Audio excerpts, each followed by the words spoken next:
Oke, yang pertama itu yang setelah kita memberikan langkah-langkahnya, itu tampilan dalam layarnya pertama kita mengklik sebuah aplikasi invalid.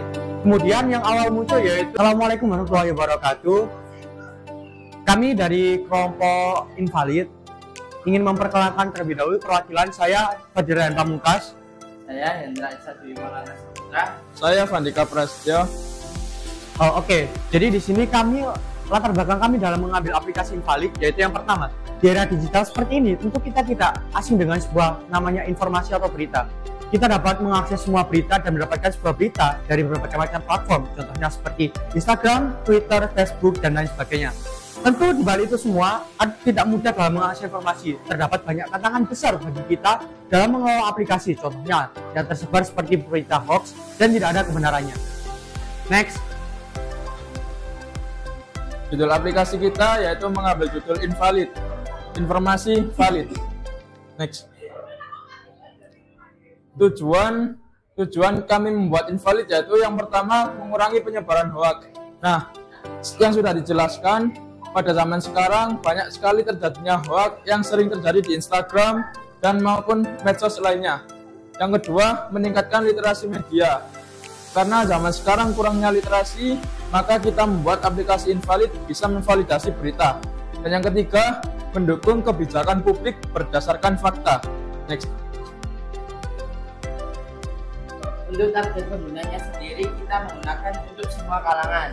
Jadi bisa digunakan untuk anak-anak, remaja, orang dewasa maupun lansia. Oke, jadi kita membuat sebuah konsep dasarnya yaitu tentang konsep aplikasi yang telah kita buat. Yang pertama, langkah-langkahnya yaitu yang pertama user memasukkan ke dalam sebuah aplikasi yang telah di-download. Kemudian user memasukkan link ke dalam kolom yang telah disediakan pada aplikasi. Link yang dimaksud di sini yaitu ketika kita ingin mencari sebuah berita tersebut dan ingin mengecek apakah berita tersebut valid atau tidaknya. Jadi kita menyalin link terlebih dahulu. Kemudian kita memasukkan link tersebut ke dalam sebuah aplikasi invalid.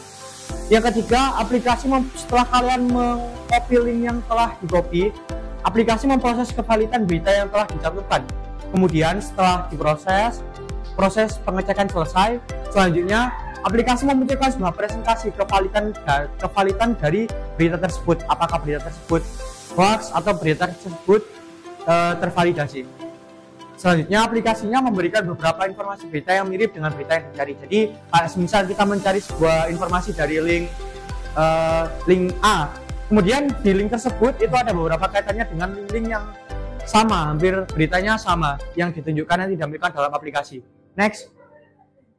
Oke, yang pertama itu yang setelah kita memberikan langkah-langkahnya, itu tampilan dalam layarnya pertama kita mengklik sebuah aplikasi invalid. Kemudian yang awal muncul yaitu kita memasukkan sebuah link yang dimana link yang ingin kita cari beritanya.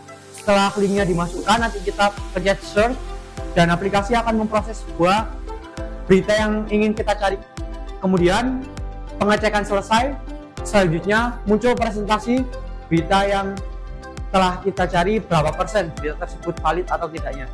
Jadi yang disebutkan tadi ada beberapa contoh berita yang dari berbagai sumber lain seperti ini ditampilkan dari berbagai sumber yang lainnya. Bagaimana aplikasi membantu menyelesaikan masalah sosial? Nah, dengan adanya aplikasi ini, kita dapat menemukan seseorang untuk mencari kebenaran berita yang akan dicari. Selain itu, dapat membantu seseorang supaya tidak terjerumus ke dalam sebuah berita yang tidak benar atau hoax, atau bisa dibilang supaya tidak termakan oleh berita hoax. Next. Oke, terima kasih presentasi dari kelompok invalid. Semoga invalid dapat terrealisasikan dan semoga bisa berkembang. Terima kasih. Wassalamualaikum warahmatullahi wabarakatuh. Waalaikumsalam.